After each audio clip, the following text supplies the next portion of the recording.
آپ دیکھیں جب ویلیوز ختم ہو جاتی ہیں سوسائٹی سے، سوسائٹی ایک دوسرے کو کھاتی ہے اور اس میں کسی کا فائدہ نہیں ہوتا، ہر ایک نقصان کے اندر ہوتا ہے۔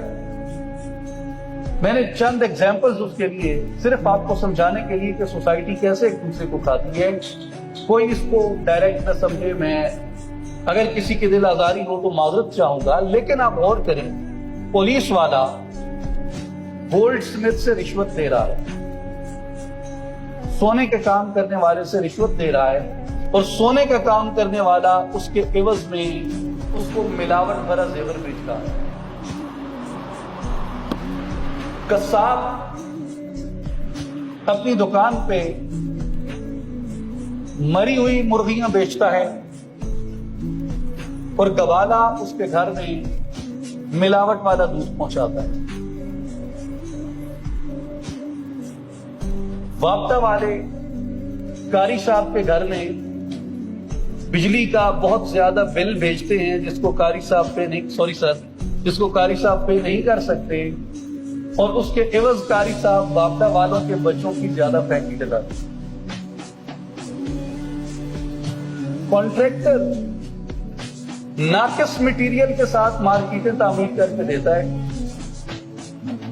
اور اس کے نتیجے میں مارکیٹ میں بنے ہوئے ہوٹل کنٹریکٹر کے بچوں کو مردہ مرغیوں کا شورما کھلاتے ہیں۔ آپ دیکھیں پوری سوسائٹی جو ہے وہ کیسے ڈس انٹیگریٹ ہوئی، جب ویلیوز اٹھ گئی، فیتھ اٹھ گیا، اللہ کو آپ نے درمیان سے نکال دیا اپنی سوسائٹی سے، ہر چیز آپ کی بہت ہی شارٹ ٹرم انٹرسٹ کے اوپر آ گئی، تو اس کے نتیجے میں جو برکت تھی، جس چیز کے ساتھ آپ کی سوسائٹی انٹیکٹ تھی، وہ چیز نکل گئی۔ اب سوسائٹی بکھر رہی ہے اور لوگ ایک دوسرے کو کھا رہے ہیں۔ کیا آپ اس کو اسی حال پہ چھوڑ دیں گے؟ نہیں۔ اور اگر آپ اس کو ختم کرنا چاہتے ہیں، ریوائیو کرنا چاہتے ہیں اپنے کلچر کو، اپنی سوسائٹی کو، تو اس کا طریقہ کیا ہے؟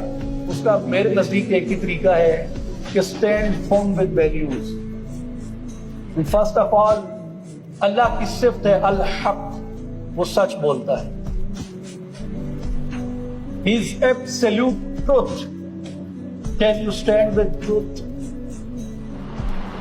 کیا آپ سچ بول سکتے ہیں، سچ کہہ سکتے ہیں، سچ کی خاطر برادریزم کو ترک کر سکتے ہیں، سچ کی خاطر آپ اپنی سیکریفائس کر سکتے ہیں، سچ کی خاطر سقراط کو دیکھیں، سچ کی خاطر حسین کو دیکھیں، سچ کی خاطر رسول اللہ کو دیکھیں،